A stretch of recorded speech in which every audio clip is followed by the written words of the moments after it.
शादियों का सीजन फिर से शुरू हो रहा है। अभी कुछ टाइम पहले तक किसी भी बंदे से उसकी शादी की बात छेड़ दो तो कान खड़े हो जाते थे, क्योंकि शादी वगैरह के बारे में सोच के लोगों के दिमाग में ये सब आता है। जान पहचान, मिलना जुलना, यारी, रिश्तेदारी, प्यार, मोहब्बत। दिमाग में विवाह पिक्चर के गाने चलने शुरू हो जाते थे। मुझे हक है। लेकिन अब हालात बदल गए। अब लोगों के अंदर शादी को लेकर एक डर पैदा होने लग गया है, स्पेशली अरेंज्ड मैरिजेस को लेके। अब शादी का नाम सुनते ही लोगों के दिमाग में ये सब शब्द आते हैं: लड़ाई, झगड़े, मारपीट, धोखा धड़ी, झूठ, फरेब। खैर, फरेब से याद आया कि कोई मुझे ये बता दो कि किसी भी फंक्शन में लड़कियों का खाल से मोटा मेकअप करना जरूरी क्यों है? नहीं, मुद्दे पे बात होती रहेगी, पहले तुम मुझे ये बताओ। अबे, स्किन को ग्लो कराने के लिए थोड़ा बहुत मेकअप समझ में आता है, लेकिन आजकल ये मेकअप के नाम पे जो इंस्टाग्राम पे प्लास्टिक सर्जरी हो रही है, ये भाई बहुत जलील हरकत है।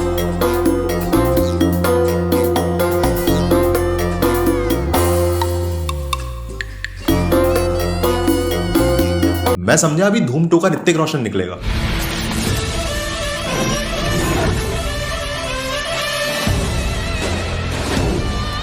Hey, many of you guys probably don't know me, so I'm Gorshak and I'm back on the grind to talk about arrange marriages. और मजाक से हटके आजकल लोग अरेंज मैरिजेस को लेकर बड़े परेशान घूम रहे हैं। और जब से हाल ही में अतुल सुभाष जी का केस इंटरनेट पर फैलना शुरू हुआ है, तब से लोगों के अंदर काफी ज्यादा जागरूकता आई है, जो कि अच्छी बात है। लेकिन अब लोगों ने डाइवोर्सेस या फेल्ड रिलेशनशिप्स के लिए स्पेसिफिकली अरेंज मैरिजेस को ही ब्लेम करना शुरू कर दिया है। अरेंज मैरिज मत करो, पता नहीं कैसी बीवी कैसे पति से पाला पड़ जाए, बर्बाद हो जाओगे। क्या भरोसा, कुछ सालों में कोर्ट के चक्कर काटते हुए मिलोगे।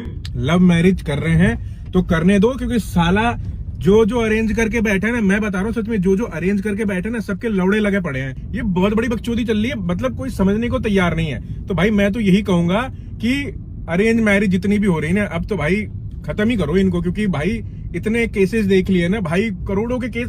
बहन चो चड्डियां बिक जा रही है, हमारे पास चड्डी खरीदने की फटी चड्डी पहन रहे, बहन चो करोड़ों रुपए कहां से देंगे भाई, कोई क्लेम करेगा तो। इंटरनेट पे यही सब चल रहा है। मुझे रियली में अरेंज मैरिज से डर लगता है, क्योंकि मैंने इतनी ज्यादा सिचुएशंस एंड इतने ज्यादा लोगों को देखा है ना, कि अब मुझे भरोसा ही नहीं होता कि अरेंज मैरिज में तुम्हें एक अच्छी बंदी मिल सकती है। तो चलो, हाँ, मैं मानता हूँ कि अरेंज मैरिज में एक रिस्क फैक्टर होता है, क्योंकि आप सामने वाले को पहले से नहीं जानते हो सकता है आगे चल के आपकी ट्यूनिंग ना बैठे और डिवोर्स तक बात पहुंच जाए। पर मैं कहना चाहूंगा कि लव मैरिज में कौन सी गारंटी है? बताओ भाई, हाल ही में कितने सेलिब्रिटीज, क्रिकेटर्स, बिलियनियर्स के डिवोर्स हुए हैं और अभी भी हो रहे हैं। ये लोग तो किसी टिपिकल मिडिल क्लास फैमिली के प्रेशर में आके शादी नहीं करते। ये इतने अमीर, इतने फेमस लोग हैं, इन पे हजारों ऑप्शंस होते हैं और उनमें से ये अपनी पसंद से शादी करते हैं, फिर भी मामला ओवर। क्यों? और वेस्ट में अमेरिकन कल्चर को देख लो, वहां पे तो अरेंज मैरिज का कॉन्सेप्ट ही नहीं है। वहां के माँ बाप रिश्ता फिक्स करवा के नहीं देते, वो खुद दूसरी करने की ताक में होते हैं। वहां तो लव मैरिज ही चलती है, सोच समझ के, जान पहचान से, अपनी मर्जी से ही शादी करते हैं लोग। किसी के पेरेंट्स की कोई जोर जबरदस्ती भी नहीं होती उनके ऊपर, फिर भी वहां के डाइवोर्स रेट इतने ज्यादा है। क्यों? क्योंकि डेफिनेटली रिश्ता खत्म होने का कारण लव मैरिज या अरेंज मैरिज नहीं होता, उसके अपने अलग रीजंस होते हैं। तो वही, चाहे अरेंज मैरिज हो या लव मैरिज हो, दोनों के ही अपने अपने नुकसान हैं और अपने फायदे भी हैं। तो फिलहाल आज हम अरेंज मैरिज के एस्पेक्ट को समझेंगे कि इसकी हिस्ट्री क्या है, इसका रेलेवेंस आज भी इतना क्यों है, इसके पॉजिटिव साइड्स क्या हैं, इसके नेगेटिव साइड्स क्या हैं, ये दहेज का किस्सा कौन पैदा कर गया, और क्या है ये एलिमनी के मौत का पहिया। दहेज लेते टाइम लड़की वालों को चटका दिया जाता है और एलिमनी लेते टाइम लड़के वालों को चूस लिया जाता है। आजकल के लड़के बोलते हैं हमें तो दहेज चाहिए, लड़कियां बोलती नहीं, पैसा मांगना गलत है। अच्छा, बाद में एलिमनी भी तो मांगोगी तुम। एलिमनी हमारा हक है तो दहेज भी हमारा हक है। नहीं, ये गलत है। अच्छा, पर एलिमनी गलत नहीं। जब ये गलत नहीं तो वो गलत क्यों, और वो गलत है तो ये गलत क्यों नहीं? एक्चुअली तुम ही गलत हो, तुमसे यहाँ बैठकर बात करना ही गलत है, कोई फायदा नहीं। शुरू से शुरू करते हैं। अरेंज मैरिज मतलब कि वो इंतजाम जो घर के बड़े अपने यहाँ के जवान लड़के लड़कियों को खुद अरेंज करके देते हैं। ये डबल मीनिंग क्यों साउंड कर रहा है? खैर, बेसिक तो सबको पता ही है, लेकिन अरेंज मैरिजेस का महत्व इतना ज्यादा इसलिए रहा है क्योंकि हर कोई सबसे पहले ये देखता है कि उनके बच्चों की शादी किसी अच्छे घर में हो। जैसे कि आपने मूवीज में वो डायलॉग सुना होगा, आइए मेहता साहब, इस दोस्ती को रिश्तेदारी में बदल लेते हैं। क्यों ना हम अपनी दोस्ती को रिश्तेदारी में बदल दें? सच कहूं, आपने मेरे दिल की बात कह दी। हमारे बेटे की आपकी बेटी से शादी करवा देते हैं, या फिर बेटी की उनके बेटे से शादी करवा देते हैं। इस तरह की शादी करवाने का पॉइंट ये होता है कि आपके घर वाले उनके परिवार को बहुत अच्छे से जानते हैं, बहुत सालों से जानते हैं। उन्हें मालूम है कि इनके परिवार में सब बढ़िया लोग हैं, तो हमारी बेटी अगर इनके यहाँ जाएगी तो खुशी से रह सकती है। लेकिन अब मान लो रिश्ता कराने के लिए कोई दोस्त नहीं है, या फिर अगर दोस्त है तो उसके बच्चे कंपैटिबल एजेस में नहीं है, तो अपने किसी रिलेटिव के दोस्त के यहाँ भी रिश्ता कराया जा सकता है। मेन इंटेंशन ये होता है कि जिनके यहाँ रिश्ता कराया जा रहा है उन लोगों के परिवार को हमारे यहाँ में से कोई अच्छे से जानता हो, उनके तौर तरीके, उनके ट्रेडिशंस हमारी तरह ही हो, ताकि हमारे घर के बच्चों को भी उनके साथ एडजस्ट करने में कोई प्रॉब्लम ना हो। और इसी कारण से लोग अपने रिलीजन में और अपनी कास्ट में शादी करवाना ज्यादा प्रेफर करते हैं। तो ओवरऑल लोग अपनी रिक्वायरमेंट्स के हिसाब से लड़का/लड़की ढूंढते हैं और अगर कोई अच्छा मैच मिलता है तो फिर शादी फिक्स कर देते हैं। एंड अरेंज मैरिज का कॉन्सेप्ट सदियों से चला आ रहा है और सिर्फ इंडिया में ही नहीं, अफ्रीका, साउदर्न यूरोप और चाइना में भी अरेंज मैरिजेस काफी कॉमन है। पुराने शास्त्रों और ग्रंथों में तो इसका मेंशन है ही, लेकिन अभी हम ज्यादा दूर ना जाके अभी यही 400-500 साल पहले जो राजा महाराजाओं की शादी होती थी, इनसे ही हमें काफी कुछ समझ आता है कि उन अरेंज मैरिजेस को करवाने का जो मोटिव हुआ करता था वो कहीं ना कहीं आज भी वही है। हम लोग उस टाइम के शादियों के सिस्टम से, राजा महाराजाओं के ट्रेडिशन से आज भी इन्फ्लुएंस्ड हैं। उन्हीं को देखकर हमने काफी ट्रेडिशन शुरू करे हैं, जैसे कि एक दूल्हे का राजा की तरह तलवार लेकर, पगड़ी पहनकर तैयार होना, रथ पे बैठकर बारात लेके जाना, बैंड बाजा लेके जाना, नोट उड़ाना, लोगों को अपनी शान दिखाना। और तो और ये दहेज का सिलसिला भी राजा महाराजाओं को देखकर ही शुरू हुआ है, वहीं से चलता आ रहा है और आगे भी चलता रहेगा। पता है क्यों? क्योंकि कहीं ना कहीं ये प्रथा लड़की वालों ने ही शुरू करी है। That's right. तो क्या था ना, जैसा कि आप लोगों को पता ही है कि उस टाइम पे शादियां पावर और टेरिटोरियल रिलेशंस बेटर करने के लिए भी करी जाती थी। जैसे कि एक छोटी टेरिटरी का राजा एक बहुत बड़े राज्य के राजकुमार से अपनी बेटी की शादी करवा देता था, क्योंकि इस चीज को करने के दो बड़े कारण थे। पहला कि हमारी बेटी आगे चल के इस प्रदेश की रानी कहलाएगी, ऐशो आराम से जिएगी, और दूसरा कि हमारे लैंड की पावर भी बढ़ेगी, क्योंकि अब इतने बड़े महाराजा की सेना का भी बैकअप हमारे पास है। और फिर रिश्ते के टाइम पर लड़की वाले अपना लैंड उन महाराज की टेरिटरी के अंडर घोषित कर देते थे। इन शॉर्ट, अपना एरिया उनके हवाले कर देते थे दहेज के रूप में। मतलब राजपाट चलाएंगे वही, लेकिन उनके अंडर में। और इसी के साथ लड़की वाले अपनी शान दिखाने के लिए लड़के वालों को तरह तरह के तोहफे बेचते थे, जैसे कि और तरह की जमीनें हो गई, हाथी, घोड़े, ये बताने के लिए कि हमें भी हल्के में मत ले लेना कि कोई ऐसी वैसी लड़की नहीं, महारानी आ रही है तुम्हारे यहाँ विदा होके। और फिर लड़के वाले भी दुल्हन को महंगे से महंगे गहने, सोना चांदी, हीरे जवाहरात वगैरह देते थे। उसे अपने राज्य में एक प्रॉपर पद देते थे, हर तरह की सुख संपत्ति, ओवरऑल प्रिंसेस ट्रीटमेंट। तो अब क्या होता है ना कि इतने बड़े घर में तो रिश्ता बहुत लोग करवाना चाहेंगे, इसलिए दहेज के कॉम्पिटिशंस होने शुरू हो गए होंगे। वो दहेज में ये दे रहे हैं, हम इतना देंगे। और ये चीज आज भी होती है। किसी बड़े अधिकारी, ऑफिसर या बड़े बिजनेसमैन के घर में रिश्ता करवाने के लिए बोलियां लगती हैं दहेज की। उन्हें मांगना भी नहीं पड़ता, लोग खुद से देते हैं, ज्यादा से ज्यादा। तो अब सवाल आता है कि क्या दहेज लड़के वालों का हक है? इसका जवाब है नहीं। क्या बोले बे तुम?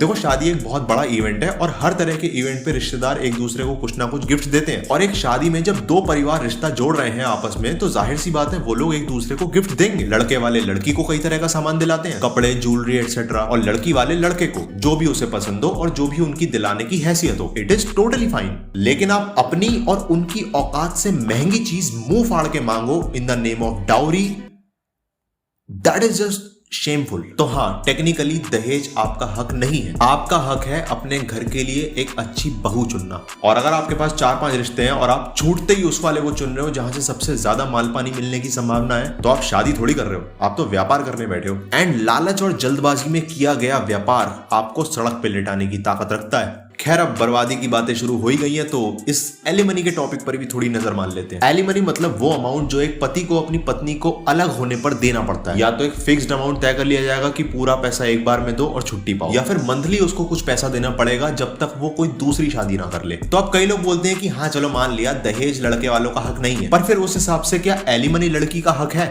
हाँ है, but with terms and conditions. तो एलिमनी की बात सेंस तब बनाती है कि मान लो किसी पति ने अपनी पत्नी को तलाक दे दिया। अब उस बेचारी पत्नी को कोई सपोर्ट करने वाला भी नहीं है, और पहले के टाइम पे डाइवोर्सिस की उतनी जल्दी शादी होती भी नहीं थी दोबारा। अब उसको अपने जीवन यापन के लिए कुछ तो पैसे चाहिए होंगे ना, और अगर उसके साथ बच्चे भी हैं तो फिर उनका और खर्चा है। इसलिए लॉ बीच में आता है एलिमनी का कॉन्सेप्ट लेकर। तो हाँ बिल्कुल, पति को उसका घर चलाने के लिए कुछ पर्टिकुलर अमाउंट उसको देना पड़ेगा। तो ये कानून बनाया ही इसलिए है कि कहीं ऐसा ना हो कि पत्नी को छोड़ने के बाद पति उसका कहीं मौज उड़ा रहा है और पत्नी बेचारी दर दर भटक रही है। और कानून बनाया ही इसलिए जाता है ताकि पीड़ित लोगों को इंसाफ मिल सके। पर अब कुछ शातिर लोग इस लॉ को ही एक्सप्लॉइट करते हैं कि बंदी खुद अपने आप में अच्छा पैसा कमा रही है, लेकिन तब भी उसे अपने पति की आधी प्रॉपर्टी चाहिए जो उसने अपने दम पर बनाई है। अगर कोई औरत अपने पति पर चीट करे और उसके बच्चे भी उसके पति के ना हो, तो भी उसके पति को डाइवोर्स लेने पर उसको एलिमनी देनी पड़ेगी। मैं समझ सकता हूँ कि ये कानून क्यों बनाए गए हैं, ताकि औरतों को इस समाज में कठिनाइयां ना झेलनी पड़े, जो कि बहुत अच्छी बात है। लेकिन वहीं कुछ लड़कियां ऐसी भी हैं जो अपने मतलब के लिए किसी भी हद तक गिर सकती हैं, और इनसे बचने के लिए लड़कों के पास कोई कानून नहीं है। खैर ये मेन राइट्स और मेन इश्यूज अपने आप में ही एक मुद्दा है जिस पर हम फिर कभी बात करेंगे। तो अब उसी टॉपिक पे आ जाते हैं कि अरेंज मैरिजेस के पॉजिटिव साइड्स क्या हैं और नेगेटिव साइड्स क्या हैं। देखो, अरेंज मैरिज एक कामयाब चीज है। आपने अपने आसपास दोस्ती रिश्तेदारी में कई सारी सक्सेसफुल अरेंज मैरिजेस जरूर देखी होंगी। उनके सक्सेसफुल होने का एक तो कारण यही है कि वो लोग देखभाल के, सोच समझ के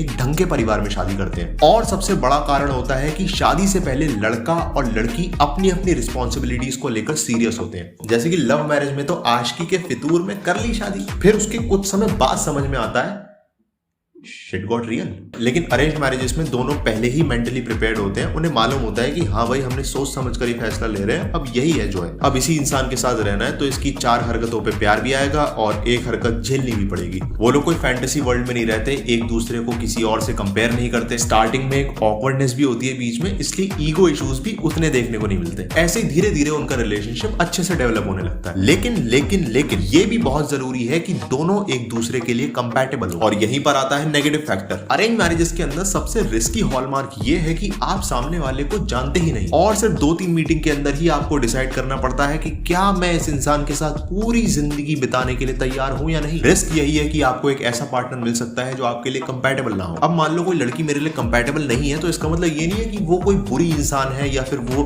किसी के लिए अच्छी नहीं है। लेट्स से कोई फन लविंग इंसान है और उसे कोई बोरिंग बंदी मिल जाए, या फिर वाइस वर्सा। आपका नेचर अलग है, उसका अलग है, दोनों इंडिविजुअली अच्छे इंसान है, पर आप लोगों में वो गहरी दोस्ती वाली बॉन्डिंग नहीं है। तो फिर आप एक अच्छे हस्बैंड वाइफ या अच्छे पेरेंट्स तो बन सकते हो, लेकिन कभी अच्छे पार्टनर्स या अच्छे लवर्स नहीं बन पाओगे, क्योंकि सूटेबिलिटी तो है लेकिन कंपैटिबिलिटी नहीं है। कि मतलब मैरिड लाइफ ठीक चल रही है, पर अगर किस्मत खराब हुई और किसी सुशील संस्कारी लड़की को कोई वैश्य दरिंदा आदमी मिल गया, या फिर किसी राजा बेटा लड़के का पाला किसी जानलेवा औरत से पड़ गया, यहाँ पे लड़ाई झगड़ा थोड़ी होगा, अपराध होंगे।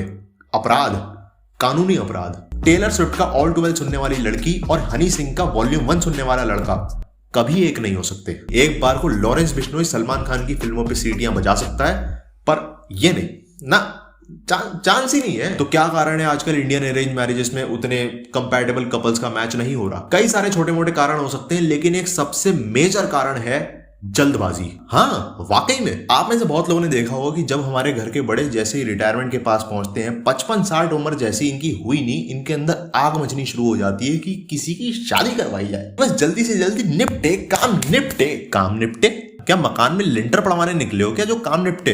और ये लोग लड़का लड़की को डिसाइड करने के लिए टाइम नहीं देना चाहते हैं। 1-2 बार मिले तो पहली बार में तो सही लगा तो इनका होगा कि हाँ भाई बढ़िया पक्का रिश्ता मंजूर भाई साहब। अच्छा जी, तो बताइए साहब, रोका कब करवा दिया जाए? आज, अभी बस फटाफट रिश्ता पक्का हो जाए। यही तो इशू है। शादी फिक्स होने के बाद दूल्हा दुल्हन को टाइम देने का क्या फायदा? अब बहुत समय तक तो लड़का और लड़की दोनों एक दूसरे को अपनी बेस्ट साइड ही दिखाएंगे ना। रिश्ता फिक्स होने से पहले टाइम दो, तब बात है। That is why I think dating should be normalised in India. And dating से मेरा मतलब गुलछर्रे उड़ाना नहीं है। मेरे कहने का मतलब है रिलेशनशिप में आना नहीं, मिलना जुलना, बातचीत, इधर उधर घूमना, अपने एम्बिशन शेयर करना, अपने फ्यूचर पार्टनर की एक्सपेक्टेशन शेयर करना, जो भी इश्यूज हो उन्हें पहले ही क्लियर कर लेना। और अगर आपको कुछ समय तक उनसे बात करने में वाइब ना आए तो साफ मना कर देना। नॉर्मली क्या होता है कि अरेंज मैरिजेस में अगर एक पार्टी से मना हो जाए तो घरों में ऐसा मातम बन जाता है जैसे किसकी मौत हो गई, कि ऐसी क्या वजह रही होगी यार कि उन लोगों ने मना कर दिया। इसीलिए इस चीज को नॉर्मलाइज किया जाए कि एक टाइम पे आपने 3-4 रिश्तों को टॉप लिस्ट में डाला है और फिर उन सबसे आपको अपनी वाइब देखनी है, क्योंकि इनिशियल फैक्टर्स के बाद लड़का और लड़की की वाइब मैच होना बहुत जरूरी है। और अगर लड़की वाले भी सिर्फ पैसे और स्टेटस के पीछे भाग रहे हैं तो वो भी तो व्यापार है। अब रिश्ता थोड़ी सौदा करने निकले हो कि हाँ भाई लड़का मोटे पैसे कमाता है, हाँ कर दो, बड़ी रेप्यूटेड पोस्ट पर है, स्टैंडर्ड अच्छा है उन लोगों का, हाँ कर दो, या देख लिया कि लड़की सुंदर बहुत है मेरी, हाँ कर दो। और जैसा कि मैंने बताया, लालच का सौदा कभी कभी बहुत भारी पड़ता है। तो जब बुनियाद ही मटेरियलिस्टिक है तो रिलेशनशिप में बॉन्डिंग कहां से आएगी? पैसा और लुक्स कुछ हद तक तो मैटर करते हैं, लेकिन ये भी तो देखो कि तुम्हें उस इंसान के साथ रहने में मजा आ रहा है कि नहीं। अगर अपनी इमोशनल इंटेलिजेंस से फैसला नहीं लोगे तो कुछ सालों बाद एक दूसरे में सिर्फ कमियां ही नजर आएंगी और कुछ नहीं, जो कि रिश्ता टूटने की शुरुआत होती है। तो बस यार, आज अरेंज मैरिजेस को लेकर इतनी ही चर्चा थी। किसी दिन लव मैरिज के एस्पेक्ट्स को भी समझेंगे। एंड अगर आपको ये वीडियो इंटरेस्टिंग लगी तो कम से कम एक इंसान को तो शेयर जरूर करना। फिलहाल तब तक के लिए मैं चलता हूं। Thank you, peace out.